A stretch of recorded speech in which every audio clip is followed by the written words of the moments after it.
Le savais-tu que l'activité principale de McDo, ce n'est pas le fast-food, ce n'est pas les burgers, ce n'est même pas les frites? McDonald's est avant tout un empire immobilier. Et aujourd'hui, on va comprendre pourquoi. Comment un petit restaurant familial est devenu l'un des systèmes de franchise les plus puissants au monde, un modèle économique étudié dans toutes les écoles de commerce et surtout une machine immobilière colossale. Alors qu'objectivement, il existe des burgers meilleurs, des restaurants plus sains, des fast-foods plus qualitatifs. Et pourtant, c'est McDonald's qui domine. Alors pourquoi McDonald's domine encore? Parce qu'il ne joue pas au même jeu que les autres.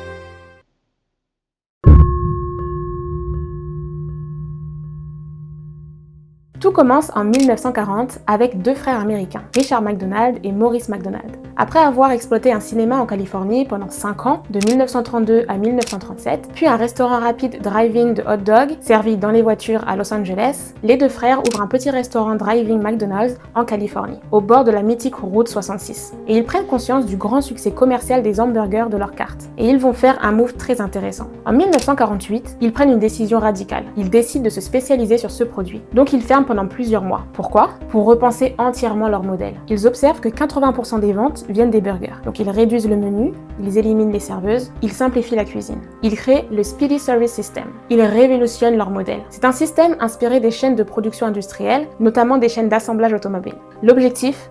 Rapidité, standardisation, efficacité et réduction des coûts. Ils s'entraînent dehors sur des terrains avant de passer en cuisine. Ils recommencent et recommencent l'exercice pour être de plus en plus rapides. Chaque employé fait un geste précis, chronométré, standardisé, optimisé. Le résultat, un burger servi en 30 secondes. Le menu est réduit, donc fini les 25 plats, comme par exemple dans la carte de leur restaurant de hot dog. Ils se concentrent sur les hamburgers, les frites et les milkshakes. C'est la naissance du fast-food moderne. Mais ce n'est pas encore un empire. À l'époque, c'est révolutionnaire, mais les frères manquent d'ambition nationale. Ils veulent un business stable, pas un empire.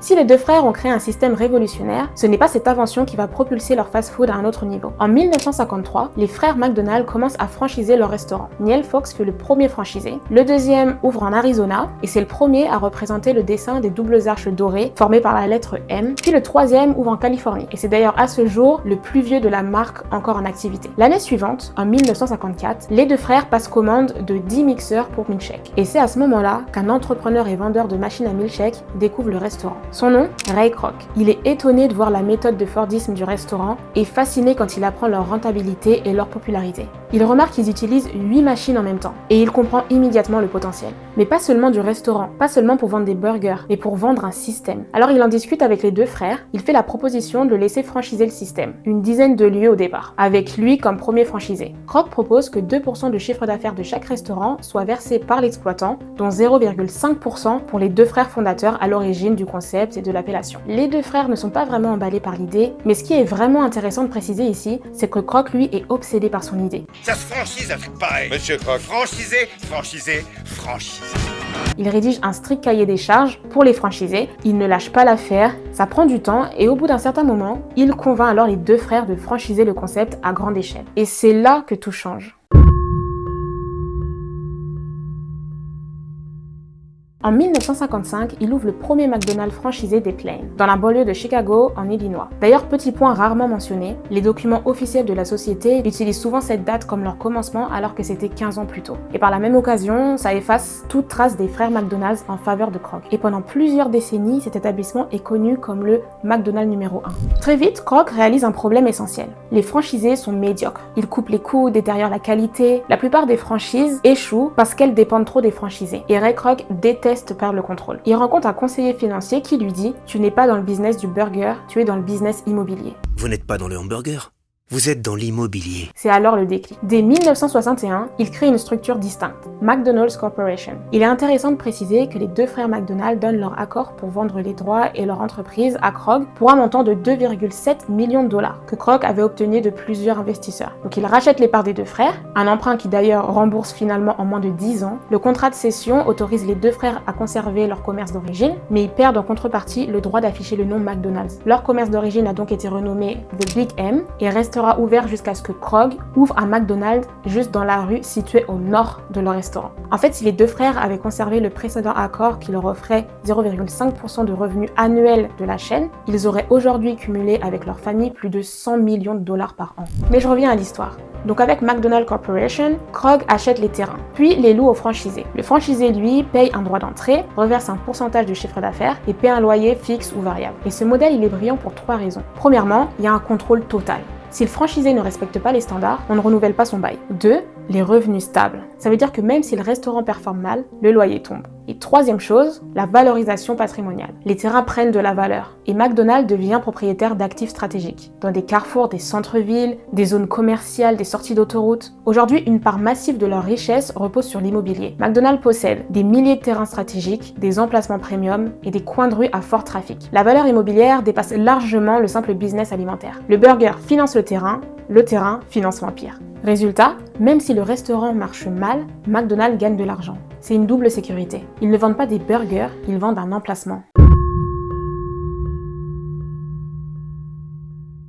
Dans les années 60-80, il y a une expansion fulgurante. Pourquoi McDonald's domine ? Parce qu'ils ont transformé la cuisine en processus industriel, le management en système duplicable et la formation en une université interne. Et ils comprennent un principe clé. La standardisation crée la confiance. Peu importe où tu es, tu sais exactement ce que tu vas obtenir. Même goût, même rapidité, même expérience. C'est rassurant. La Hamburger University ouvre en 1961. McDonald's ne forme pas seulement des équipiers, ils forment des gestionnaires. Chaque franchisé apprend la gestion opérationnelle, le marketing local, le contrôle de qualité, le management, la finance, la culture d'entreprise. Ils industrialisent même la formation. Le résultat, un système duplicable à l'échelle mondiale. À ce moment-là, le Big Mac devient icône et il l'ouvre à l'international. Canada, Europe, Japon. Le Big Mac a le même goût à Paris, à Tokyo ou à New York. La cohérence crée la confiance. Et dans un monde incertain, la prévisibilité est une valeur. En 1963, le filet au fish, donc le sandwich au filet de poisson, est proposé pour la première fois dans un restaurant situé dans un quartier à dominance catholique, qui pratique l'abstinence les vendredis, donc manger du poisson le vendredi. Et ça marque le premier ajout au menu d'origine qui devient national l'année suivante. Et la société McDonald's entre en bourse 2 ans après, en 1965.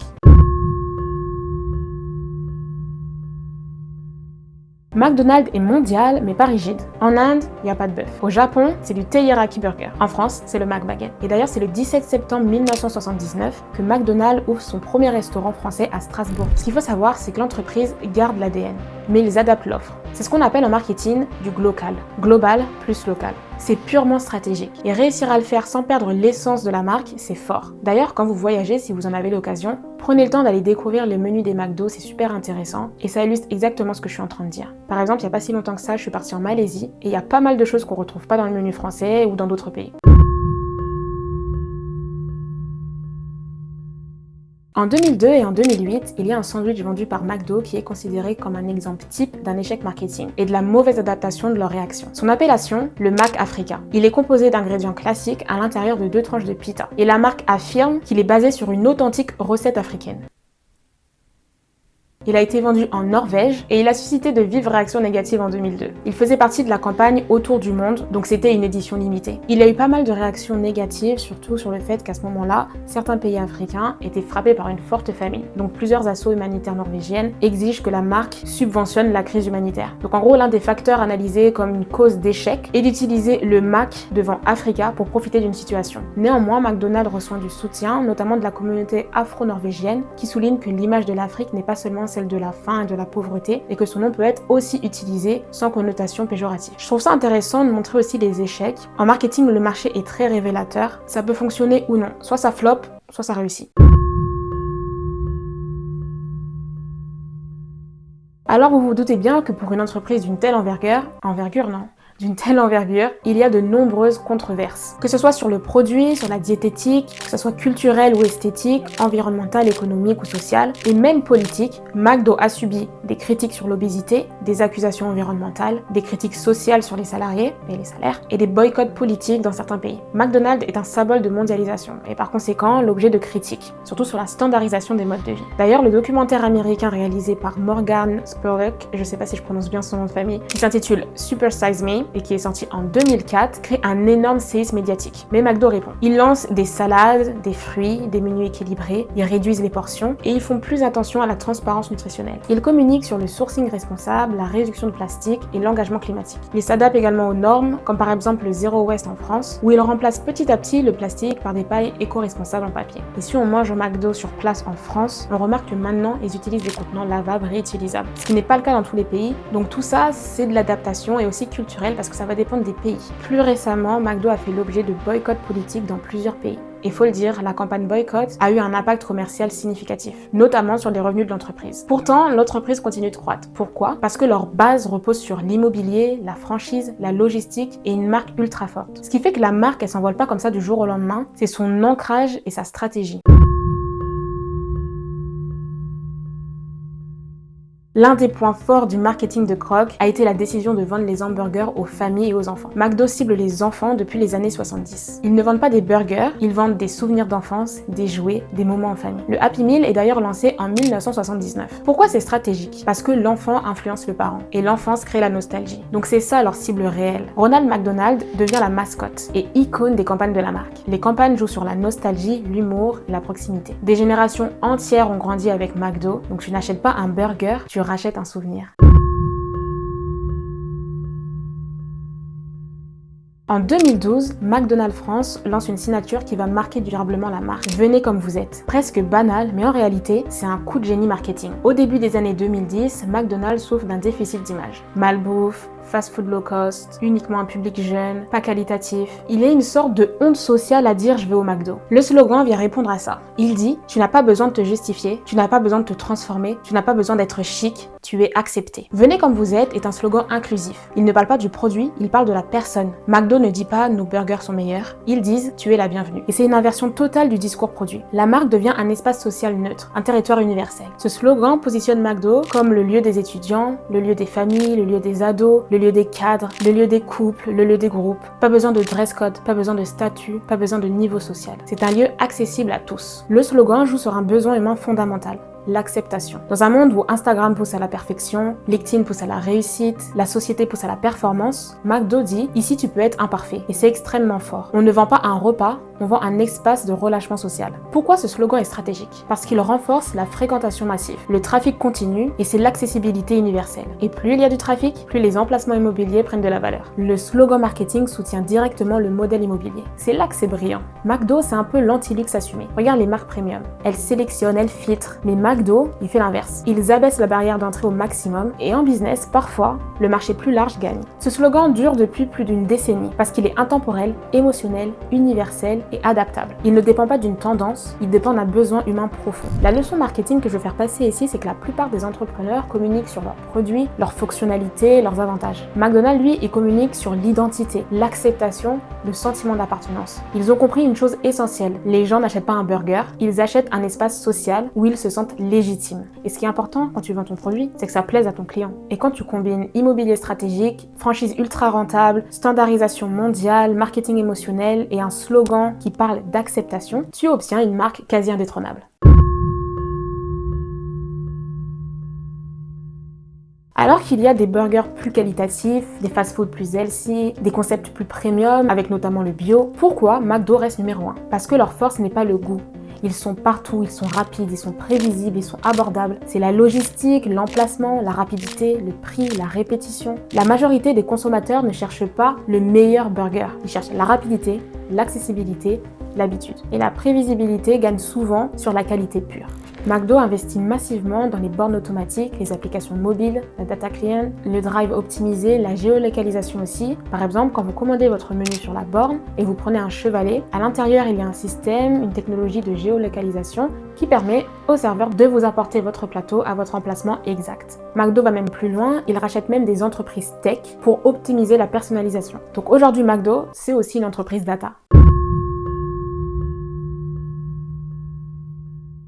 Pendant le montage, je me suis rendu compte que j'avais totalement oublié de tourner une partie essentielle au succès et au développement de la marque, la stratégie de partenariat. Si McDonald's est devenue une marque mondiale, ce n'est pas seulement grâce à ses restaurants ou à son système de franchise, c'est parce que la marque a compris très tôt une chose essentielle en marketing. Une marque ne doit pas seulement vendre un produit, elle doit vivre dans la culture. Et pour y parvenir, McDonald's a développé une stratégie extrêmement puissante.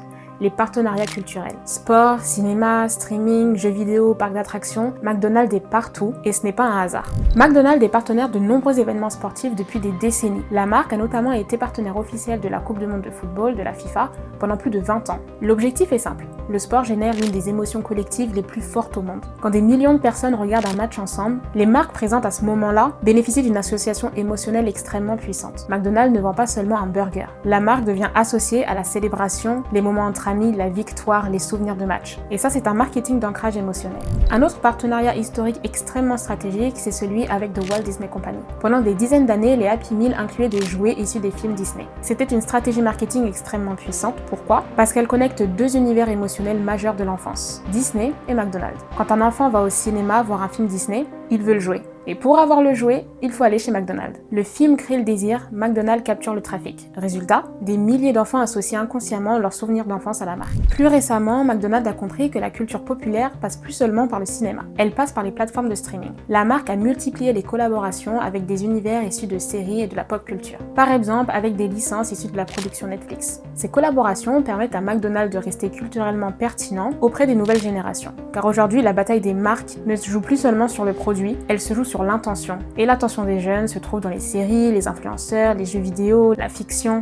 En s'associant à ces univers, McDo se greffe directement aux conversations culturelles. Ces dernières années, McDonald's a lancé une stratégie particulièrement intelligente. Les menus d'artistes, par exemple avec Travis Scott, BTS, J Balvin, DJ Snake. Le concept est simple, créer un menu basé sur la commande préférée d'une célébrité. Mais l'impact marketing est immense. Pourquoi ? Parce que ça transforme McDonald's en plateforme culturelle. Les fans ne viennent plus seulement pour manger, ils viennent participer à un phénomène. Le menu BTS, par exemple, a provoqué des files d'attente dans plusieurs pays. Les fans voulaient l'emballage, les sauces, le moment, et ça c'est du marketing communautaire. McDo a également compris une autre transformation culturelle. Le jeu vidéo est devenu un média dominant, donc la marque a commencé à sponsoriser des événements gaming, des compétitions e-sport, il y a même eu des collaborations avec certaines franchises. Alors pourquoi le e-sport ? Parce que l'audience du gaming représente des centaines de millions de consommateurs potentiels. Et surtout, c'est un public jeune, fidèle et engagé. Pour McDonald's, c'est une manière de rester présent dans les cultures émergentes. Avec un œil extérieur, on peut penser que ces partenariats ne servent qu'à faire de la publicité.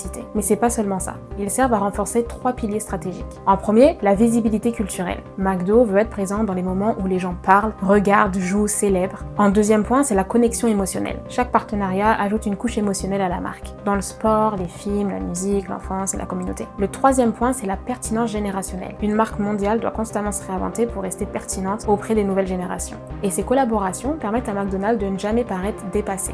Ce qui est fascinant dans la stratégie de McDonald's, c'est qu'elle est parfaitement alignée à son modèle économique. Les partenariats, ça crée plus de trafic dans les restaurants, et plus de trafic, ça signifie quoi ? Plus de chiffre d'affaires pour les franchisés, et plus de chiffre d'affaires, qu'est-ce que ça signifie ? Plus de loyers et de royalties pour McDonald's. Le marketing alimente donc directement le modèle immobilier. Et c'est une boucle parfaite. Quand la plupart des entreprises pensent comment vendre mon produit, McDonald's, lui, pense comment devenir une partie de la culture. Et quand une marque devient une partie de la culture, elle devient presque impossible à remplacer. Et là, je te donne vraiment un exemple d'angle de marketing ultra puissant que tu devrais appliquer dans ton business. McDonald's n'est pas un fast-food. Ils ne vendent pas des burgers. Ils vendent un système, un actif immobilier, une franchise clé en main, une habitude mondiale. C'est un empire logistique, une marque émotionnelle générationnelle. Leur force n'est pas le goût, c'est la standardisation. Les frères ont inventé la rapidité, mais Ray Kroc, lui, a inventé l'empire. Les burgers sont des produits d'appel, c'est l'appât. Et l'immobilier, c'est la fondation. Donc McDonald's n'est pas un fast-food. C'est une machine stratégique mondiale. Maintenant, la leçon pour toi, ne te demande pas comment vendre plus. La vraie question que tu dois te poser, c'est quel est le vrai business caché derrière mon business. C'est tout pour cette analyse, like si elle t'a plu et abonne-toi. Vous êtes nombreux à regarder sans vous abonner, alors merci de m'aider à développer cette chaîne en vous abonnant. J'ai réalisé une vidéo sur Coca-Cola dans le même style, donc je t'invite à aller la regarder, elle est dispo sur ma chaîne et tu comprendras que ce que Coca vend, ce n'est pas un soda. N'hésite pas à me dire en commentaire ce que tu en as pensé et quelle autre marque tu voudrais que j'analyse par la suite. Bisous!